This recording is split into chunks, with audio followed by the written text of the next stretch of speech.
ತೂಗಿ ಈಗ ಮಂತ್ರಿ ಸ್ಥಾನ ಅಂತೂ ಫೈನಲ್ ಆಗ್ತಾ ಇದೆ. ಕೊನೆಗೂ ಕೂಡ ರಾಜ್ಯ ಸಚಿವ ಸಂಪುಟ ಪಟ್ಟಿ ಫೈನಲ್ ಆಗಿದೆ. ರಾಹುಲ್ ಮುಂದೆ ಅಭಿಪ್ರಾಯವನ್ನ ಹೇಳಿರುವಂತಹ ನಾಯಕರು ಡಿಕೆ ಶಿವಕುಮಾರ್, ಸಿದ್ದರಾಮಯ್ಯ, ಬಿಕೆ ಹರಿಪ್ರಸಾದ್ ಅಭಿಪ್ರಾಯವನ್ನ ವ್ಯಕ್ತಪಡಿಸಿದ್ದಾರೆ.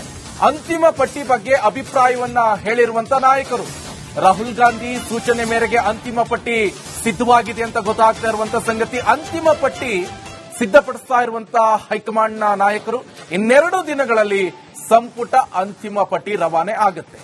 ಸದ್ಯ ಈಗ ಕಾಂಗ್ರೆಸ್ ಪಾಳೆಯದ ಮೂಲಗಳಿಂದ ಮಾಹಿತಿ ಲಭ್ಯವಾಗ್ತಾ ಇರುವಂತದ್ದು. ಕಾರಣ ಇಷ್ಟೇ, ಈಗಾಗಲೇ ಪಟ್ಟಿ ಯಾವಾಗ ಆಗುತ್ತೆ, ಆಕಾಂಕ್ಷಿಗಳ ಸಂಖ್ಯೆ ಕೂಡ ಬಹಳ ಜಾಸ್ತಿ ಆಗ್ತಾ ಇದೆ. ನನಗೂ ಸಚಿವ ಸ್ಥಾನ ಸಿಗುತ್ತೆ ಅನ್ನುವಂತ ನಿರೀಕ್ಷೆಗಳನ್ನು ಇಟ್ಕೊಂಡಿದ್ದಾರೆ. ಅದರ ಜೊತೆಗೆ ಈಗ ಡಿಕೆ ಶಿವಕುಮಾರ್ ಅವರಿಗೆ ಮೊದಲ ಅಧಿವೇಶನದ ಒಳಗೆ ಸಂಪುಟ ಪೂರ್ಣವಾಗಬೇಕು ಎನ್ನುವಂತಹ ಅವರು ಕೂಡ ಡಿಮ್ಯಾಂಡ್ ಇಟ್ಟಿದ್ದಾರೆ.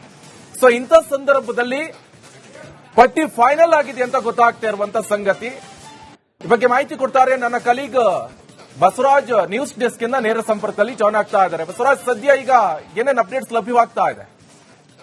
ನಿಕೇಶ್, ಬಹಳ ಪ್ರಮುಖವಾಗಿ ಕಳೆದ 3 ದಿನಗಳಿಂದ ರಾಜ್ಯ ನಾಯಕರು ದೆಹಲಿಯಲ್ಲೇ ಬೀಡ್ಬಿಟ್ಕೊಂಡು ಈ ಒಂದು ಕ್ಯಾಬಿನೆಟ್ ವಿಸ್ತರಣೆ ಮಾಡಬೇಕನ್ನುವಂತ ಪ್ರಹಸನ ಮಾಡ್ತಾ ಇದ್ರು. ಪ್ರಹಸನ ಸಾಕಷ್ಟು ನಡೆದ್ರು ಕೂಡ ಈ ಕ್ಯಾಬಿನೆಟ್ ವಿಸ್ತರಣೆ ಬಗ್ಗೆ ಒಂದು ರೀತಿಯಲ್ಲಿ ಅನುಮಾನನೇ ಇತ್ತು. ಇವತ್ತಾದ್ರೂ ಆಗತ್ತಾ ಆಗಲ್ವಾ ಅನ್ನುವಂಥದ್ದು. ಬಹಳ ಪ್ರಮುಖವಾಗಿ 3 ದಿನಗಳಿಂದ ಕೂಡ ರಾಜ್ಯ ನಾಯಕರಿಗೆ ರಾಹುಲ್ ಗಾಂಧಿ ಅವರು ಸಮಯವನ್ನು ಕೊಟ್ಟಿರಲಿಲ್ಲ. ಮಲ್ಲಿಕಾರ್ಜುನ್ ಖರ್ಗೆ ಅವರು ಕೂಡ ರಾಜ್ಯಸಭೆಯಲ್ಲಿ ಬ್ಯುಸಿಯಾಗಿರೋದ್ರಿಂದ, ಆ ಸಂಸತ್ತಿನ ಅಧಿವೇಶನಗಳು ನಡೀತಾ ಇರೋದ್ರಿಂದ ಲೋಕಸಭಾದ ವಿರೋಧ ಪಕ್ಷದ ನಾಯಕರಾಗಿರ್ತಕ್ಕಂಥ ರಾಹುಲ್ ಗಾಂಧಿ ಅವರು ಕೂಡ ಬ್ಯುಸಿಯಾಗಿದ್ರು. ನಿನ್ನೆ ಕೂಡ ಲೋಕಸಭೆಯಲ್ಲಿ ಮಾತನಾಡುವಂತ ಕೆಲಸವನ್ನು ಮಾಡಿದ್ರು.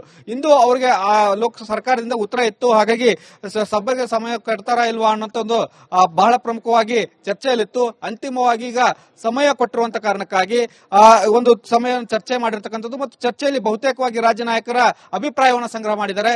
ಅಭಿಪ್ರಾಯವನ್ನು ತೆಗೆದುಕೊಂಡು ಈಗ ಪಟ್ಟಿಯನ್ನು ಫೈನಲ್ ಮಾಡುವಂತಹ ಹಂತದಲ್ಲಿ ಕಾಂಗ್ರೆಸ್ ಹೈಕಮಾಂಡ್ ಇರತಕ್ಕಂಥದ್ದು. ಈ ಹಿಂದೆ ಎಲ್ಲ ಅಭಿಪ್ರಾಯ ಸಂಗ್ರಹವನ್ನು ತೆಗೆದುಕೊಂಡು ರಾಜ್ಯದ ನಾಯಕರ ಪಟ್ಟಿಯನ್ನು ಬಿಡುಗಡೆ ಮಾಡ್ತಾ ಇದ್ರು. ಆದ್ರೆ ಕಾಂಗ್ರೆಸ್ ಹೈಕಮಾಂಡ್ ಸ್ಟ್ರಾಂಗ್ ಆಗಿರೋ ಕಾರಣಕ್ಕಾಗಿ ಎಲ್ಲಾ ಅಭಿಪ್ರಾಯಗಳನ್ನು ಸಂಗ್ರಹ ಮಾಡಿಕೊಂಡಿರ್ತಕ್ಕಂಥದ್ದು. ಯಾರ್ಯಾರ ಅಭಿಪ್ರಾಯಗಳು ಏನೇನಿದೆ, ಸಿದ್ದರಾಮಯ್ಯ ಅವರ ಅಭಿಪ್ರಾಯ ಏನಿದೆ, ಮಲ್ಲಿಕಾರ್ಜುನ್ ಖರ್ಗೆ ಅವರ ಅಭಿಪ್ರಾಯ ಏನಿದೆ, ಡಿಕೆ ಶಿವಕುಮಾರ್ ಅವರ ಅಭಿಪ್ರಾಯ ಏನಿದೆ, ಹರಿಪ್ರಸಾದ್ ಅವರ ಅಭಿಪ್ರಾಯ ಏನಿದೆ, ಈ ಅಭಿಪ್ರಾಯಗಳ ಸಂಗ್ರಹ ಆಗಿದೆ. ಒಂದು ರಾಹುಲ್ ಗಾಂಧಿ ಅವರು ಮಧ್ಯ ಪ್ರವೇಶ ಮಾಡಬೇಕಾದಂತ ಅನಿವಾರ್ಯತೆ ಇತ್ತು. ಕೆಲವೊಂದು ಹೆಸರುಗಳಿಗೆ ಮಾಜಿ ಸಿಎಂ ಆಗಿರ್ತಕ್ಕಂಥ ಸಿದ್ದರಾಮಯ್ಯ ಹಾಗೂ ಹಾಲಿ ಸಿಎಂ ಆಗಿರ್ತಕ್ಕಂಥ ಡಿಕೆ ಶಿವಕುಮಾರ್ ಅವರ ನಡುವೆ ಒಮ್ಮತ ಮೂಡ್ತಾ ಇರಲಿಲ್ಲ. ಎಲ್ಲವನ್ನೂ ಕೂಡ ಅಭಿಪ್ರಾಯವನ್ನು ಸಂಗ್ರಹ ಮಾಡಿದ್ದಾರೆ. ಅದಕ್ಕೆ ರಾಹುಲ್ ಗಾಂಧಿ ಅವರೇ ಒಂದು ಸ್ವತಃ ತಮ್ಮ ಮದ್ದನ್ನು ಹರಿದಿರ್ತಕ್ಕಂಥದ್ದು. ಎಲ್ಲವೂ ಕೂಡ ರಾಹುಲ್ ಗಾಂಧಿ ಅವರ ಅಂತ್ಯಂತ ಆಗ್ತಾ ಇರೋದ್ರಿಂದ ಸಹಜವಾಗಿ ರಾಹುಲ್ ಗಾಂಧಿ ಅವರ ಯಾರೆಲ್ಲ ಹೆಸರುಗಳನ್ನು ಸೇರಿಸ್ತಾರೆ ಅವನ್ನೆಲ್ಲವನ್ನು ಕೂಡ ಈಗ ಪಟ್ಟಿ ಬಿಡುಗಡೆ ಮಾಡಬೇಕಾದಂತ ಅನಿವಾರ್ಯತೆ ಇದೆ. ಹೀಗಾಗಿ ಈಗ ಎಲ್ಲಾ ಅಭಿಪ್ರಾಯಗಳು ಸಂಗ್ರಹ ಆಗಿದೆ. ಅಂತಿಮವಾದಂತಹ ಪಟ್ಟಿ ಕಾಂಗ್ರೆಸ್ ಹೈಕಮಾಂಡ್ ಮಟ್ಟದಲ್ಲಿ ತಯಾರಾಗ್ತಾ ಇರತಕ್ಕಂಥದ್ದು. ನಮಗೆ ಇರತಕ್ಕಂಥ ಮಾಹಿತಿ ಪ್ರಕಾರ ಸೋಮವಾರ ಒಂದು ಪ್ರಮಾಣ ವಚನ ಕಾರ್ಯಕ್ರಮ ಆಗುತ್ತೆ ಅನ್ನುವಂಥದ್ದು. ನೂತನ 20 ಸಚಿವರು ಪ್ರಮಾಣ ವಚನವನ್ನ ಮಾಡ್ತಾರೆ. ಈಗಾಗಲೇ ರಾಜಭವನದಲ್ಲಿ ಸಕಲ ಸಿದ್ಧತೆಗಳು ಆಗಿರೋದ್ರಿಂದ ಸಹಜವಾಗಿ ಇಷ್ಟೊಂದು ವಿಳಂಬ ಯಾಕೆ ಅನ್ನುವಂಥದ್ದು ಒಂದು ಪ್ರಶ್ನೆ ಬರುತ್ತೆ.